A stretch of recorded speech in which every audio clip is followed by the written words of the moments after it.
Assalomu alaykum hammaga. Ko'pchilik kalta kurtka so'rab turadi. Bizlarga kalta kurtkalar keldi. Videolarni ko'p başlaymiz, xudo xolasa. Like bosib, komment yozib, tarqatib, qo'llab-quvvatlab tursanglar, xursand bo'lamiz. 400-432-do'konlardan kutib qolamiz. Eng e'tiborlisi bahosini ham aytib o'tganmiz videoda обязательно. Hammangizni kutib qolamiz. Hammaga assalomu alaykum, hurmatli xaridorlarimiz. Do'konimizga shunday Lorapiyanadan kalta kurtkalarimiz keldi.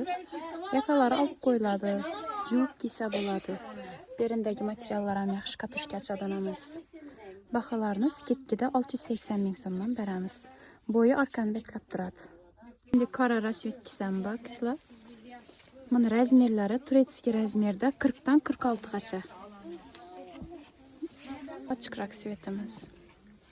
Yakalar ham zo'r, pisiz. Shu kurtkimizdan razmerlari sanoqli qoldi kam. Buni 550 ming so'mdan sotganmiz. Sizlar uchun skidkada 350 ming so'mdan beramiz. Algilarim deb beklanadi buni. Sifati zo'r, lekin yuvib kiyaveradigan narsa.